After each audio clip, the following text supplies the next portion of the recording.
Jésus raconte une histoire aux disciples pour leur montrer ceci. Il faut toujours prier et ne pas se décourager. Il leur dit. Dans une ville, il y a un juge. Il ne respecte pas Dieu et il se moque des gens. Dans cette ville, il y a aussi une veuve. Souvent, elle va chez le juge pour lui dire « Fais-moi justice contre mon adversaire ». Pendant longtemps, le juge ne veut pas. Ensuite, il se dit « Je ne respecte pas Dieu et je me moque des gens. Mais cette veuve me fatigue. C'est pourquoi je vais lui faire justice. Alors, elle ne viendra plus m'ennuyer sans arrêt. » Le Seigneur ajoute. Écoutez bien ce qu'il dit, ce mauvais juge. Eh bien, est-ce que Dieu ne va pas faire justice à ses amis qui crient vers lui jour et nuit? Est-ce qu'il les fait attendre? Je vous le dis, il va leur faire justice bien vite.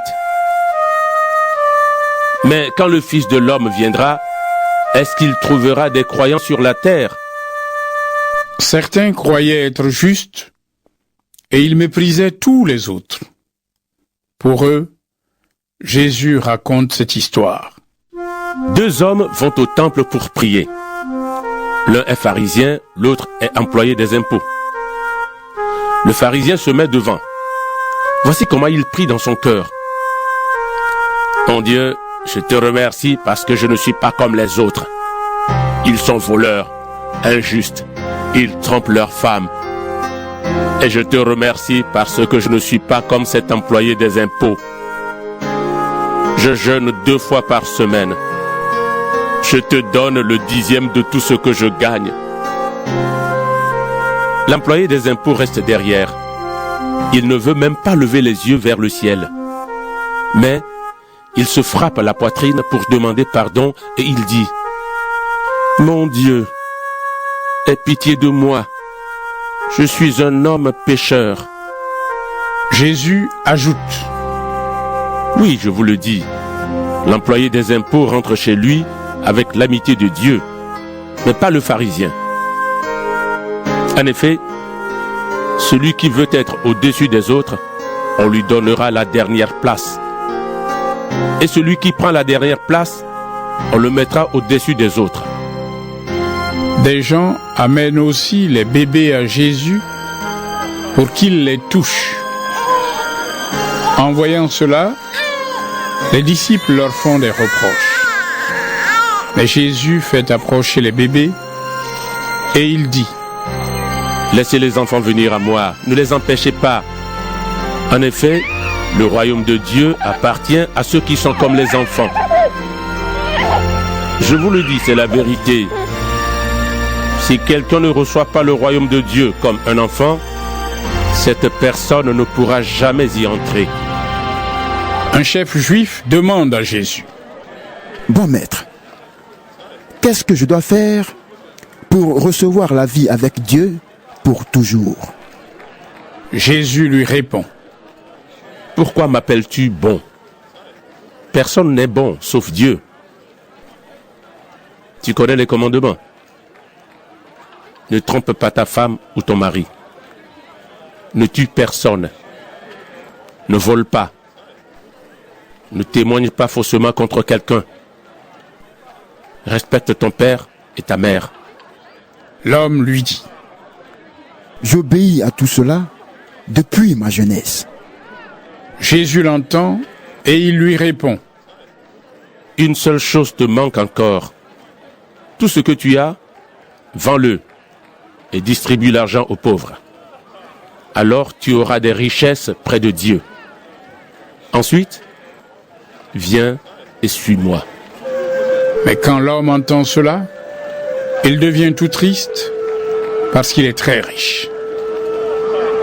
Jésus voit que l'homme est triste et il dit. Pour ceux qui ont des richesses, c'est vraiment difficile d'entrer dans le royaume de Dieu. Est-ce qu'un chameau peut passer facilement par le trou d'une aiguille? Eh bien, pour quelqu'un de riche, c'est encore plus difficile d'entrer dans le royaume de Dieu. Ceux qui écoutent Jésus lui disent: Mais alors, qui peut être sauvé? Jésus répond: Ce qui est impossible pour les hommes est possible pour Dieu. Pierre dit à Jésus: Écoute, nous avons quitté ce que nous avions et nous t'avons suivi. Jésus répond: Je vous le dis, c'est la vérité. Si quelqu'un a quitté maison, femme, frère, parents ou enfants à cause du royaume de Dieu, cette personne recevra beaucoup plus dans ce monde.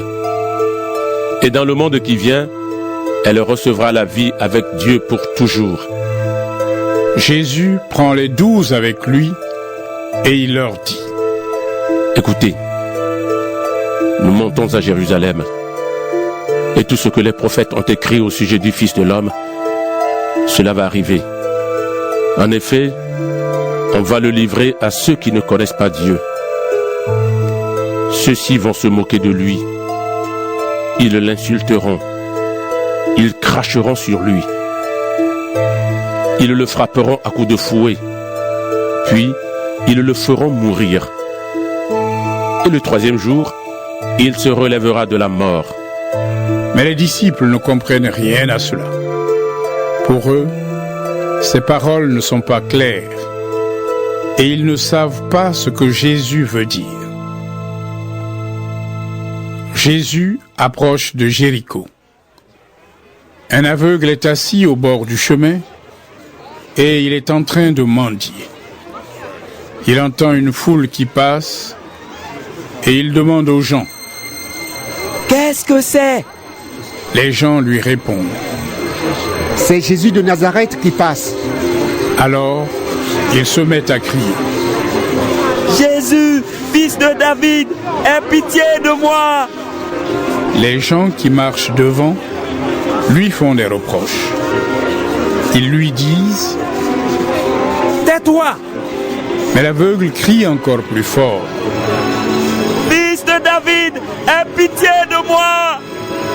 Jésus s'arrête et il donne cet ordre aux gens: Amenez-le près de moi. Quand l'aveugle est près de lui, Jésus lui demande: Qu'est-ce que tu veux? Qu'est-ce que je peux faire pour toi? L'aveugle lui dit: Seigneur, fais que je voie comme avant. Jésus lui répond: Vois, ta foi t'a sauvé. Et aussitôt, l'aveugle voit comme avant. Il suit Jésus en disant: Gloire à Dieu! En voyant cela, tout le peuple chante les louanges de Dieu.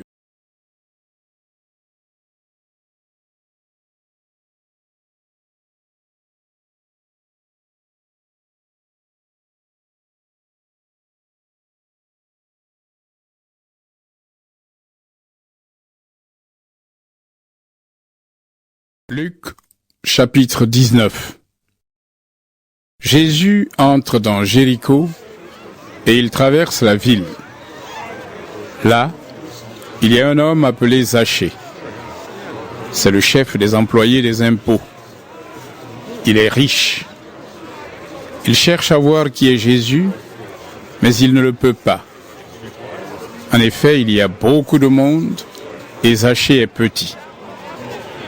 Il court devant et il monte sur un arbre pour voir Jésus qui va passer par là. Quand Jésus arrive à cet endroit, il lève les yeux et il dit à Zachée: Zachée, descends vite. Aujourd'hui, je dois m'arrêter chez toi. Alors Zachée descend vite et il reçoit Jésus avec joie. Tous ceux qui voient cela ne sont pas contents du tout et ils disent: Voilà que Jésus s'arrête chez un pécheur. Mais Zachée, debout, dit au Seigneur: Écoute Seigneur, je vais donner la moitié de mes richesses aux pauvres. Et si j'ai pris trop d'argent à quelqu'un, je vais lui rendre 4 fois plus. Alors Jésus lui dit: Aujourd'hui, Dieu a sauvé les gens de cette maison. Oui, Zachée aussi est de la famille d'Abraham. En effet, le Fils de l'homme est venu chercher et sauver ceux qui étaient perdus. Les gens écoutent les paroles de Jésus. Alors, il continue en racontant une histoire. En effet, il est près de Jérusalem et les gens pensent que le royaume de Dieu va apparaître tout de suite.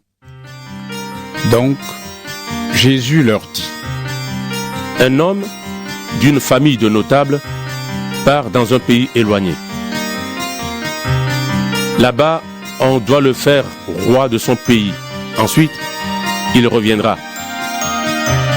Avant de partir, il appelle ses 10 serviteurs. Il donne une pièce d'argent d'une grande valeur à chacun et il leur dit: Faites du commerce et gagnez de l'argent jusqu'à mon retour. Mais les gens de son pays le détestent.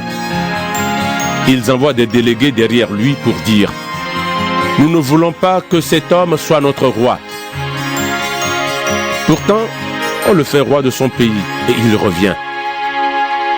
Il fait appeler ses serviteurs à qui il a donné de l'argent. Il veut savoir ce qu'ils ont gagné. Le premier serviteur arrive et il dit: Maître, j'ai gagné 10 pièces d'argent avec celle que tu m'as donnée. Le roi lui répond: C'est bien, tu es un bon serviteur. Tu as été fidèle pour une toute petite affaire. C'est pourquoi je te nomme gouverneur de 10 villes. Le deuxième serviteur vient et il dit: Maître, j'ai gagné 5 pièces d'argent avec celle que tu m'as donnée. Le roi lui répond: Et toi, je te nomme gouverneur de 5 villes. Un autre serviteur vient et il dit: Maître, voici ta pièce d'argent. Je l'ai mise de côté dans un morceau de tissu. En effet, j'avais peur de toi. Tu es un homme dur. Tu prends ce que tu n'as pas apporté. Tu récoltes ce que tu n'as pas semé. Le roi lui répond: Tu es un mauvais serviteur.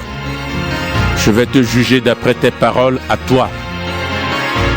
Tu le savais. Je suis un homme dur. Je prends ce que je n'ai pas apporté. Je récolte ce que je n'ai pas semé. Donc, pourquoi est-ce que tu n'as pas mis mon argent à la banque? Ainsi, à mon retour, je pouvais reprendre l'argent avec les intérêts. Ensuite, le roi dit à ceux qui sont là: Enlevez-lui sa pièce d'argent et donnez-la à celui qui en a 10. Ils lui disent: Maître, il a déjà 10 pièces. Le roi répond: Je vous le dis, celui qui a quelque chose, on lui donnera encore plus. Mais celui qui n'a rien, on lui enlèvera même le peu de choses qu'il a. Et mes ennemis, ces gens qui n'ont pas voulu que je sois leur roi, amenez-les ici et tuez-les devant moi. Après qu'il a dit cela, Jésus part devant et il monte à Jérusalem. Jésus arrive près de Bethphagée et de Béthanie, vers la colline appelée Mont des Oliviers. Il envoie 2 disciples en leur disant: Allez dans le village qui est devant vous. Quand vous serez entrés, vous trouverez un petit âne attaché. Personne ne s'est jamais assis sur lui. Détachez-le et amenez-le ici. Quelqu'un va peut-être vous demander: Pourquoi est-ce que vous détachez cet âne? Vous répondrez: Le Seigneur en a besoin. Les 2 disciples partent et ils trouvent les choses comme Jésus leur a dit. Ils détachent le petit âne et les propriétaires de l'animal demandent: Pourquoi est-ce que vous détachez ce petit âne? Les disciples répondent: Le Seigneur en a besoin. Ils amènent l'âne près de Jésus. Ils mettent des vêtements sur l'âne et ils font monter Jésus dessus. Jésus avance et les gens étendent des vêtements sur la route devant lui. Jésus arrive sur le chemin qui descend du mont des Oliviers. Alors, toute la foule des disciples est pleine de joie. Et ils se mettent à chanter.